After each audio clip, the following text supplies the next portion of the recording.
Assalamualaikum warahmatullahi wabarakatuh. Selamat datang lagi di pembelajaran kita gambar teknik.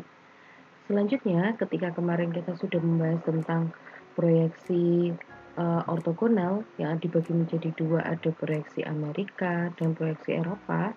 Sekarang kita akan membahas tentang proyeksi vektorial. Proyeksi vektorial itu apa sih, Bu? Proyeksi vektorial ini merupakan cara menampilkan gambar benda yang mendekati bentuk dan ukuran sebenarnya secara 3 dimensi dengan pandangan tunggal. Gambar vektorial disebut juga gambar ilustrasi, tetapi tidak semua gambar ilustrasi itu termasuk gambar vektorial. Lalu, apa saja sih macam-macam dari vektorial ini, proyeksi vektorial ini? Ada 4. Yang pertama isometri, dimetri, miring, dan perspektif. Kita akan bahas satu-satu terlebih dahulu dari proyeksi isometri.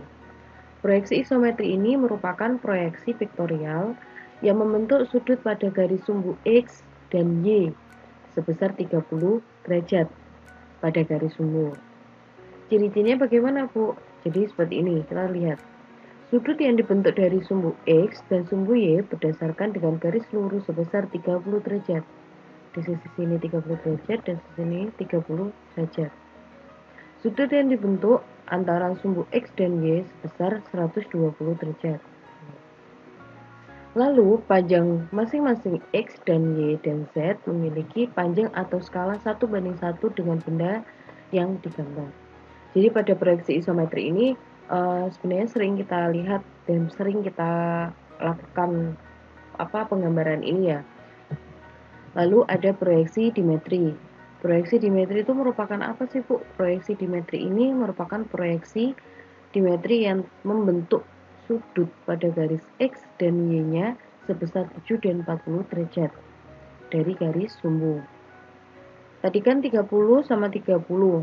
Sekarang ada 7 derajat dan 40 derajat. Itu yang membedakan.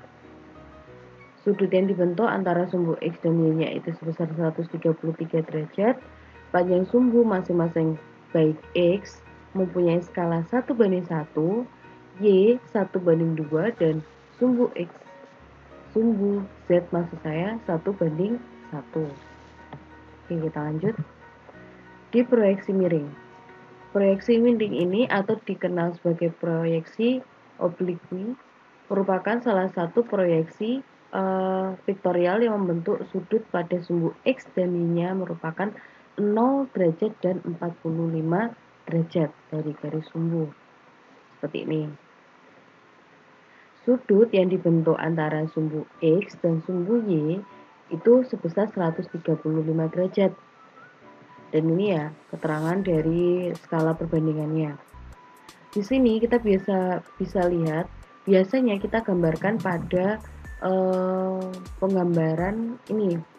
Kalian pernah tahu kalau cara menggambar dari potongan kayu atau biasanya disebut dengan sambungan bibir miring lurus berkait, sambungan bibir lurus atau yang lainnya. Itu biasanya menggunakan proyeksi miring. Oke, kita lanjut. Dan yang terakhir yakni proyeksi perspektif.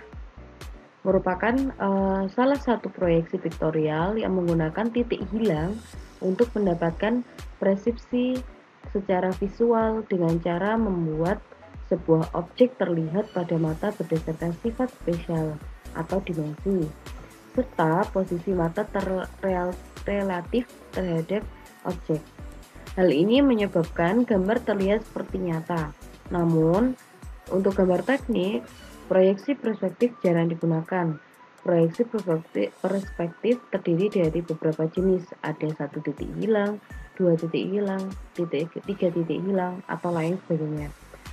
Mungkin dari sini kalian sudah pernah melihat proyeksi ataupun sudah pernah menggambarkan.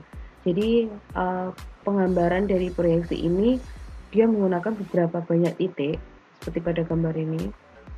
Bisa beberapa titiknya 1 atau 2 atau 3 titik hilang yang dia hanya ditarikkan garis dari 1 titik itu menuju ke penggambarannya benda itu menjadi nyata. Oke. Untuk selanjutnya ketika kita sudah membahas tentang beberapa proyeksi, yang tadi ada 4, ada proyeksi dimetri, isometri, miring, dan perspektif. Selanjutnya kita akan mengasah keterampilan menggambar kita. Oke, untuk pembahasan tugas keterampilan menggambar kita akan kita bahas di video selanjutnya. Untuk ini sekian dan terima kasih. Wassalamualaikum warahmatullahi wabarakatuh.